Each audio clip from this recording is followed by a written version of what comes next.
Okay, everyone, to this introduction to MPA Lime's net negative 2040 roadmap. I hope you found our opening animation informative.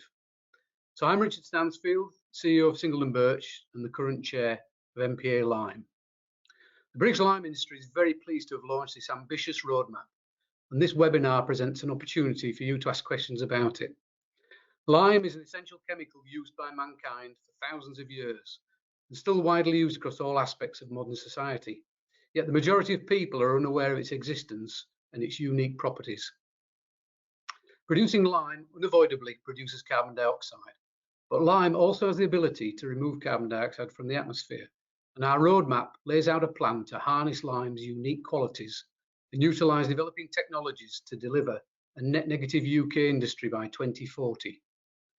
Mike Haynes, Director of MPA Lime, and Dr. Diana Casey, Executive Director of MPA for Energy and Climate Change, will present the details of the plan and hopefully answer many of your questions. You can see on the screen now the programme of the seminar, and I'll now hand you over to Mike. Thank you, Richard. Good afternoon, everybody. I'm Mike Haynes, Director of MPA Lime. We're going to begin with an introduction to the British lime industry and the products that are made. The first place to start is to recognise the different markets which are supplied and rely on the lime industry. As Richard said in his introduction, lime is widely used across all aspects of modern society. As you can see here in this simplified diagram, the key sectors of steel production, environment and water, together with a significant export market, make up the majority of the tonnage demand in recent years. The chemical, agricultural, construction blocks and other sectors include a wide variety of applications and customers for whom lime is also an essential mineral. It can be difficult, expensive, or perhaps not even possible to replace lime with alternative products to achieve the same outcomes. This means that we need to find a way to provide lime products and address the decarbonisation that is so necessary to help tackle climate change. MPA Lime represents all of the industrial lime producers in Britain, with 3 full members, Lwast, Singleton Birch and Tarmac, who together manufacture around 1.1 million tonnes of products to supply to their customers. There are also 3 associate member manufacturers, Specialty Minerals, Tata Steel Europe and British Sugar, who make their own lime to manufacture the products that they supply to their customers. Unsurprisingly, Tata Steel make lime for steel production and British Sugar make lime for sugar processing. Specialty Minerals make their lime to produce precipitated calcium carbonate that is used in a wide variety of applications across multiple industries. As you may be able to see on the map, there are 12 lime production sites, and whilst all of these sites are located in England, the businesses do supply their products across the whole of the UK. And in fact, all of the members also have export customers, and around 1/5 of the total annual tonnage that the full members produce is exported globally as specialist products thanks to their particular characteristics for specific applications. The MPA Lime companies are focused, like all of the businesses these days, on the sustainability and decarbonation of their operations and supply chains. The associate member companies have plenty of information on their respective websites about their plans and the progress they're making to decarbonise in their respective industries. Before we move on, we should note that 2 of the 3 associate members do start from a very different place. As Richard mentioned, producing lime unavoidably produces carbon dioxide. And as you can see indicated here by the change on the slide, both Specialty Minerals and British Sugar produce their quicklime and also already capture the carbon dioxide from their lime kilns to utilise it in their production processes. Specialty Minerals use their captured carbon dioxide to recombine with the quicklime and form precipitated calcium carbonate, or PCC, which is much easier to say. PCC is used in a long list of applications from paper, plastics and food additives to pharmaceuticals and personal hygiene products. Essentially, the processing steps enables production of calcium carbonate with controlled characteristics that aren't available from natural limestone. British Sugar, meanwhile, add both quicklime and their captured carbon dioxide into the sugar liquor to absorb impurities and colouring matter as a part of the sugar refining process. The impurities are trapped by the calcium carbonate that forms in the liquor and can then be separated out. The resulting precipitate that is formed is also able to be used in the agricultural sector, including the growing of sugar beet. So, having introduced the British lime industry, let's now look a little further at lime and how it is produced, as it helps to know about the process, and for some attendees today, this may be new information. Industrial mineral lime is made in kilns where quarried limestone or chalk, which is predominantly calcium carbonate, is heated to above 900 degrees C to ensure that a process called calcination takes place. Calcination releases carbon dioxide as a gas from the rock, and the rock becomes calcium oxide, also known as quicklime, whilst in the kiln. This diagram is a representation of the quicklime production process using a vertical twin shaft kiln called a parallel flow regenerative kiln, or PFRK, which is currently the most efficient type of full-scale production lime kiln, achieving around 85% energy efficiency and very low gas exhaust temperatures. The stone moves under gravity as it becomes quicklime down through the kiln over a period of about 24 hours. It's important to note that the limestone and the fuel are both together in direct contact within the kiln. This restricts current lime production technology to using clean fuels, and in the UK this is currently all natural gas. Less clean fuels would lead to contamination of the quicklime, impacting on the high purity characteristics that are a key part of the majority of applications for which lime products are required. What's not shown here are the downstream processes of producing other lime products that all start with quicklime, which I'll discuss in the next slide. I should also mention now that there's a variant of quicklime that's produced in horizontal rotary kilns and which is used in a more limited range of applications, primarily for metals processing and refractories. And this is a product called cut dough lime that is made from dolomitic limestones.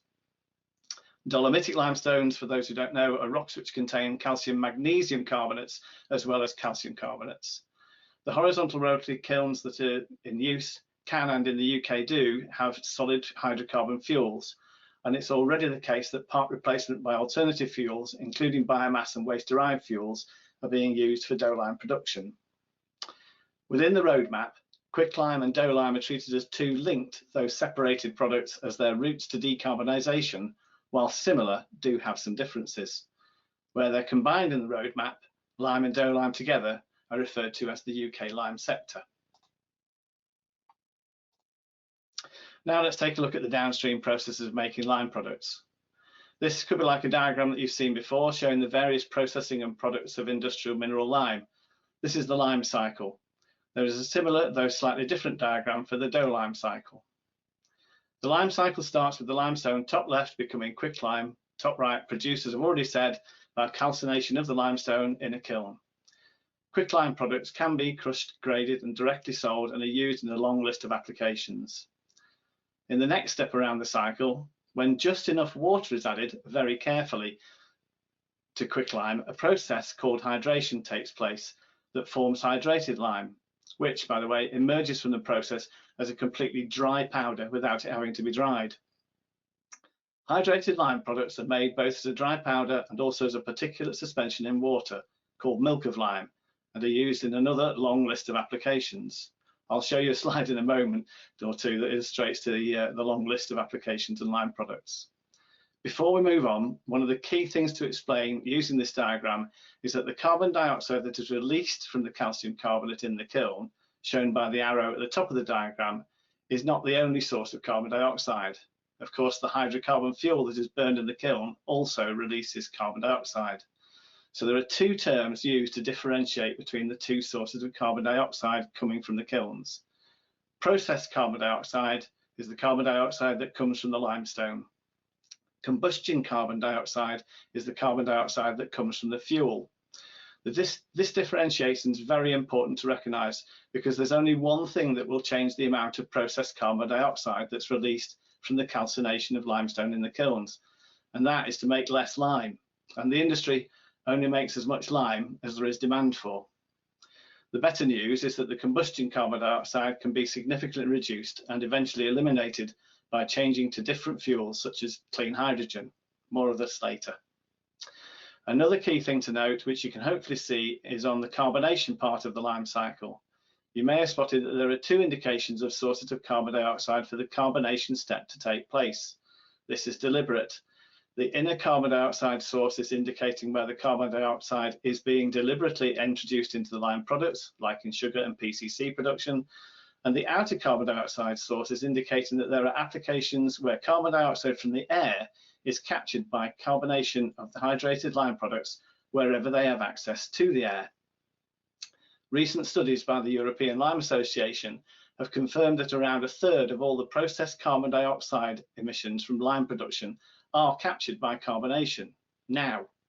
Also, it should be noted here that this spontaneous carbonation does not require any energy. Further, it's also been shown that the carbonation takes place mainly in the first year after the lime is made and then used. The carbonation of lime is a key part of the decarbonisation journey for lime to help tackle climate change. If the lime can be produced and the carbon dioxide from the kiln is captured and utilised, or captured and stored, then the lime that's been created can be hydrated and allowed or forced to carbonate by absorbing carbon dioxide from the air. It becomes calcium carbonate by mineralisation, which is then a permanent storage of the absorbed carbon dioxide that can only be released by calcination. I've mentioned it a number of times, the long list of applications, and this complicated slide indicates the industries and businesses that lime products have a part to play in.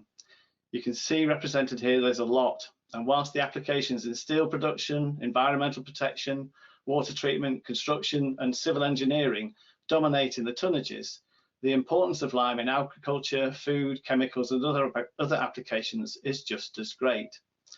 This all means that decarbonisation of lime production has real benefits across all these applications, industries and businesses, because lime's a key part of their supply chain, part of their Scope 3 emissions. The fact is that modern life without lime would be very different. It's an essential mineral product we all rely on. I hope this introduction's brought everyone up to an awareness about lime. And finally, before we hear from Dr. Diana Casey, who will delve into the roadmap and explain the UK lime sector decarbonisation plans, I just want to emphasise that the roadmap has been produced by the three full members of MPA Lime, Tarmac, Singleton Birch and Lwast, working together to set out their plans, and it does not include the associate members who have their own decarbonisation activities. Now I'll hand over to Diana. Thanks, Mike, and good afternoon, everybody. Just while I'm getting my slides up, I just want to say if you've got any questions for any of the presenters today, please put them in the chat function and we will hopefully have some time at the end of the presentations to go through some of those and answer those questions. As Mike says, I'm Diana Casey. I'm Executive Director with responsibility for energy and climate change at MPA. And this part of the presentation is going to set out the context behind producing the roadmap and look in more detail at some of the assumptions used in the model. So in terms of context, hopefully you're all aware the UK legislated for a net zero target which needs to be met by 2050. And the pathway to get there is set through various carbon budgets. Now, the advantage of a net zero target is that everybody needs to be reducing their emissions as much as possible and take action. There's just nowhere to hide, as there possibly was previously with an 80% target. Now, Mike's highlighted how essential lime is. It has a huge range of applications, and so its ability to decarbonise impacts other sectors, and by decarbonising lime, we can also help those other sectors on their journey to net zero too. So in terms of decarbonisation to date, there's a number of investments that have been made across the sector, particularly around energy efficiency, process improvements and investing in the best available kiln technology.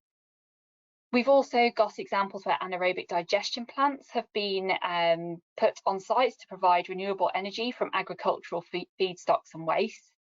On-site combined heat and power reduces transmission losses associated with power consumption and utilises waste heat. And on the dough lime side, there's been significant efforts made to switch away from fossil fuels to waste-derived alternatives, and that's significantly reduced combustion emissions by around 38% since 2005.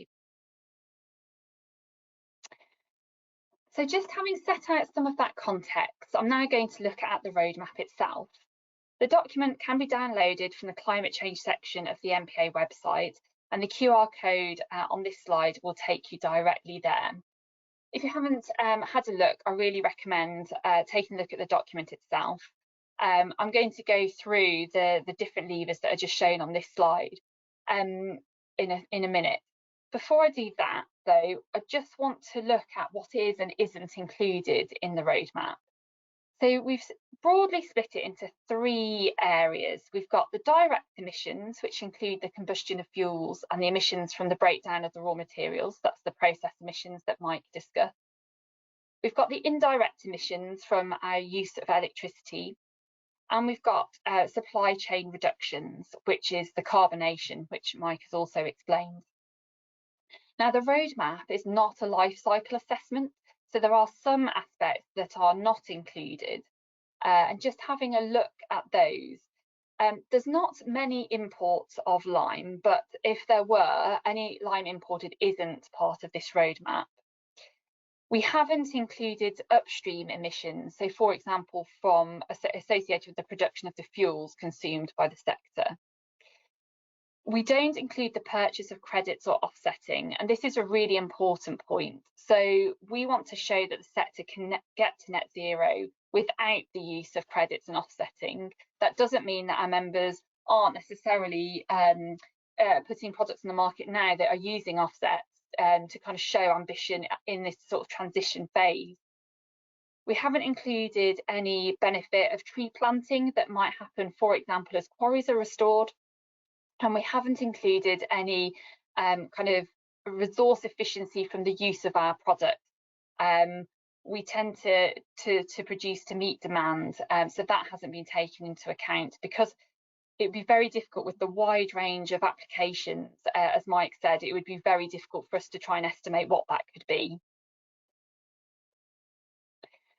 So these waterfall diagrams from the roadmap set out the contribution of each decarbonisation lever for lime and dough lime compared to 2018 baseline.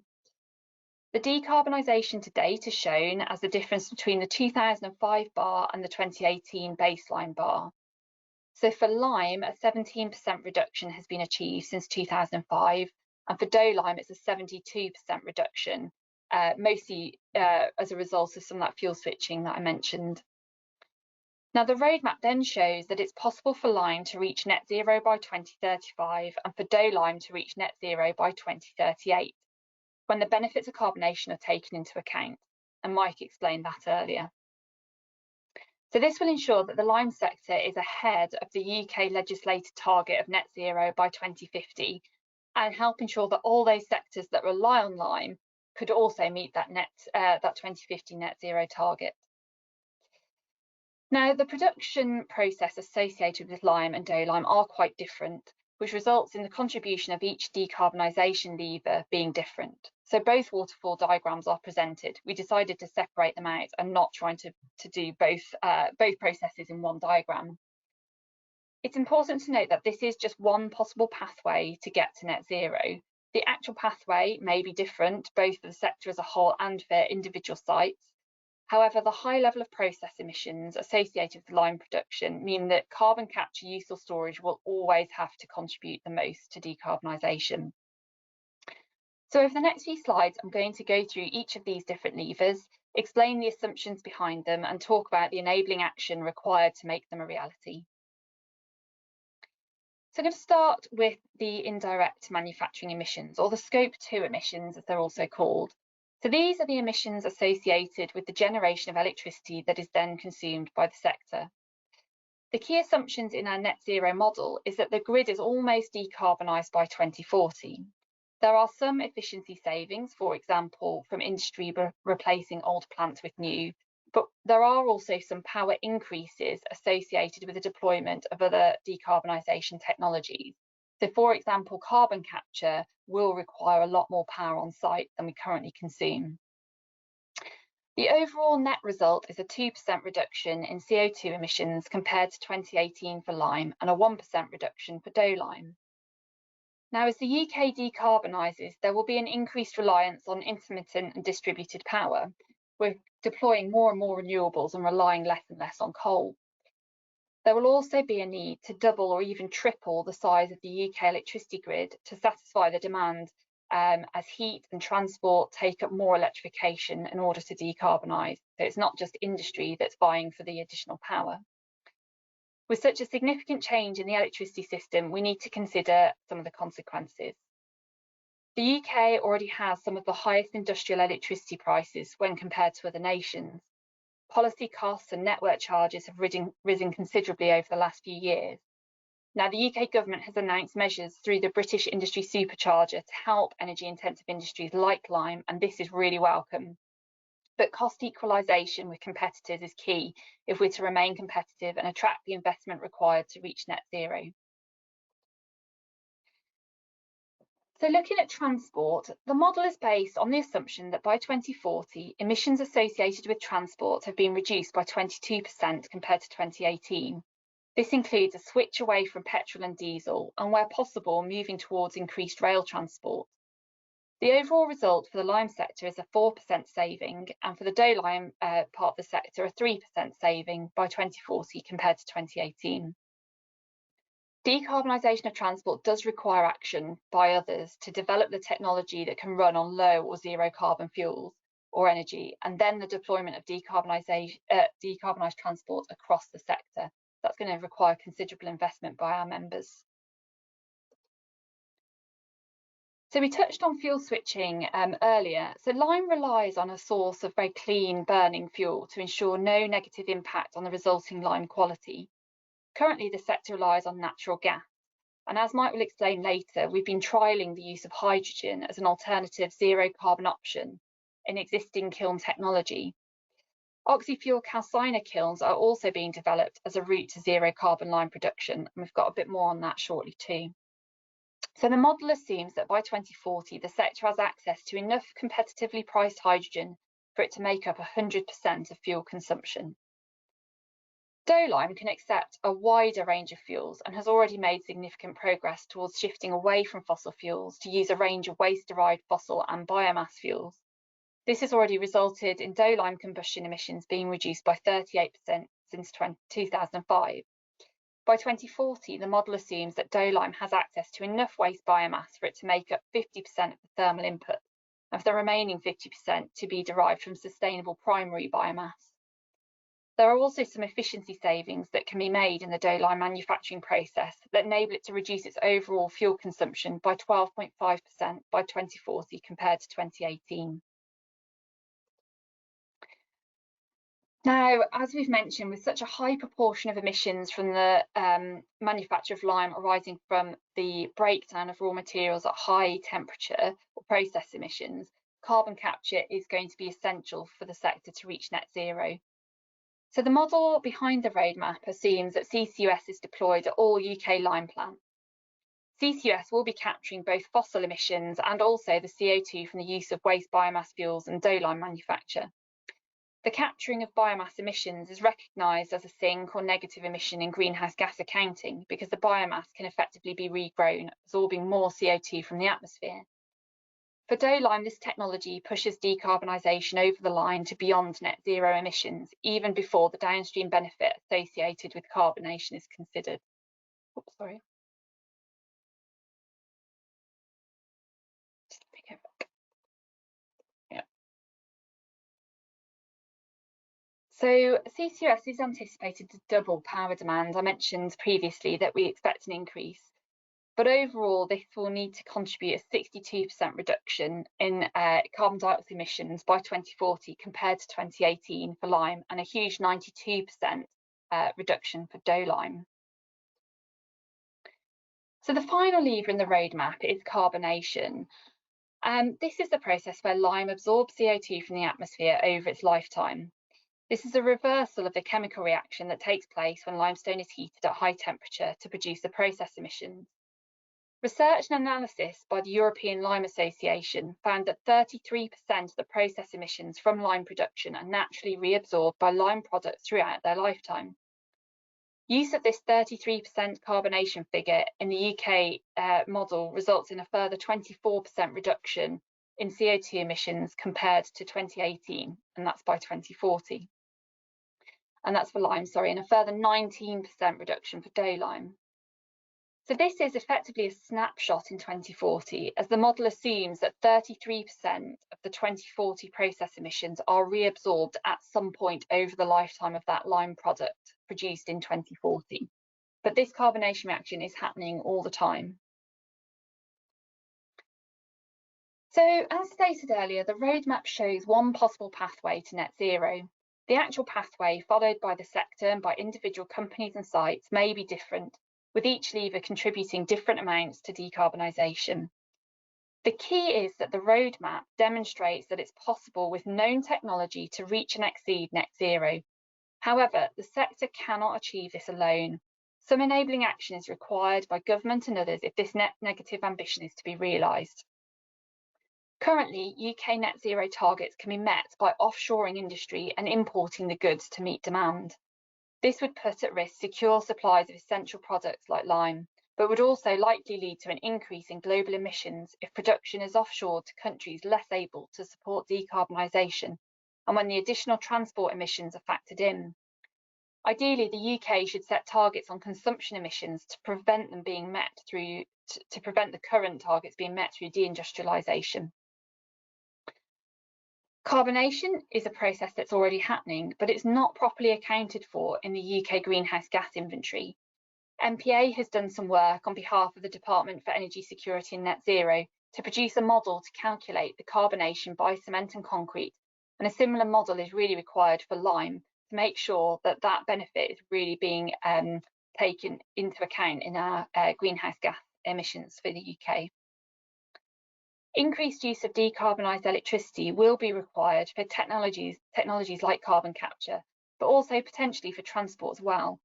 Access to competitively priced decarbonised electricity is essential.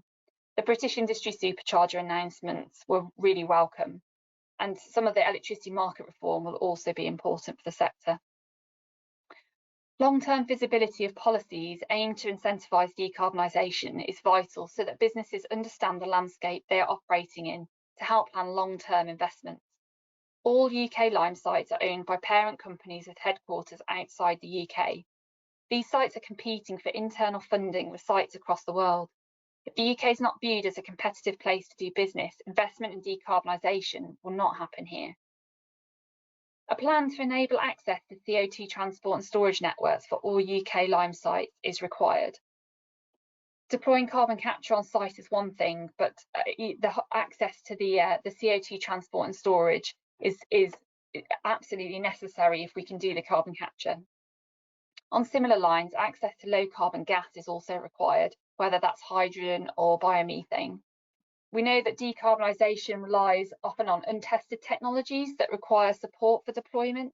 So financial support, such as through business models like the industrial carbon capture business model, will be required until such a time as we can produce lime at a competitive price.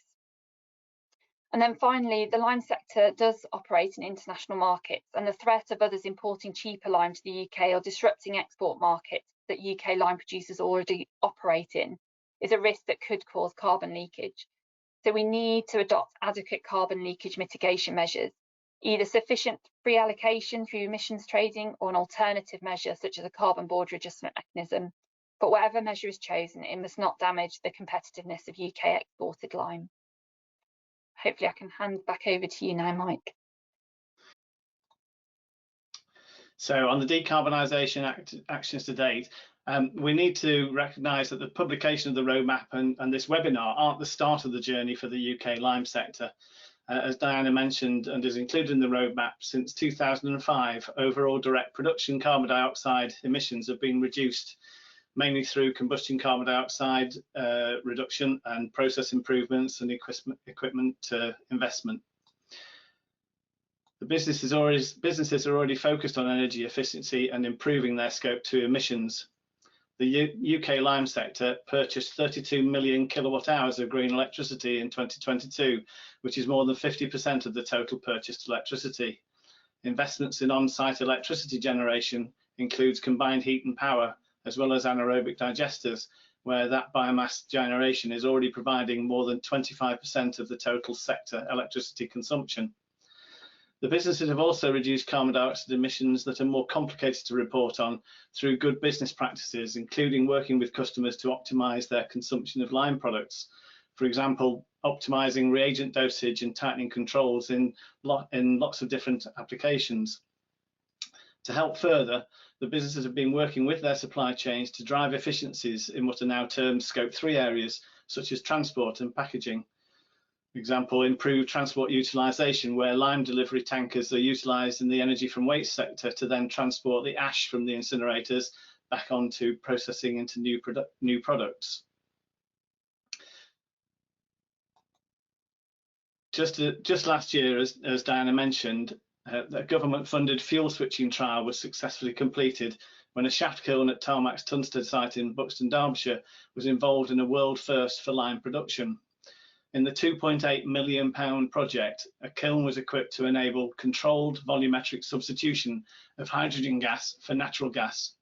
And the data obtained from this was used in modelling calculations for the PFRK kiln types, which, as I said earlier, is the type of kiln that is used to produce the majority of UK lime. The shaft kiln had been assessed before the trial to be the more difficult type to carry out the fuel switching, and the success in that kiln indicated that the PFRK type would also be able to switch, and this was confirmed in computer modelling. Substitution of natural gas by a 20% concentration of hydrogen is one of the much talked about steps for the reduction in reliance on hydrocarbons, and it was confirmed that this mix of gases could safely be used for lime production with little impact on the kiln design or process, which bodes well for the adaptability of the UK lime sector. Whether hydrogen substitution for the whole gas grid, including domestic supply, is appropriate is also much discussed. The trial also showed that when hydrogen substitution is increased to levels above 50%, then there are some concerns about the potential for production and control issues, and achieving the required high levels of substitution are likely to require technical investment and plant modifications and evaluation over some years. Meanwhile, Singleton Birch has partnered with a company called Origen Power to develop an oxy-fuel calciner technology, and they've already built a 3,000 tonne per year capacity pilot plant to help prove the process and inform the next stage, which is a 50,000 tonne per year production kiln. The oxy-fuel technology, which is a route to zero carbon lime production, is where fuels are combusted in oxygen rather than air, reducing the fuel requirement and increasing the concentration of carbon dioxide in the exhaust gas, which will make it more ready for carbon capture, which is better suited to then being transported and utilised or stored. Tarmac are also doing similar work, but in a different way, in collaboration with a company called Lilac. They're also aiming to deliver the world's first commercial scale net zero emissions lime plant with the Buxton Lime Net Zero, an industrial carbon capture track 1 phase 2 project. Low carbon hydrogen will fuel the kiln, eliminating carbon dioxide that would be emitted from traditional carbon based fuels. The proposed plant will use an integrated carbon capture and storage technology, capturing and storing up to 20,000 tonnes per year of processed carbon dioxide that, as we've heard, is unavoidably produced during the manufacture of lime.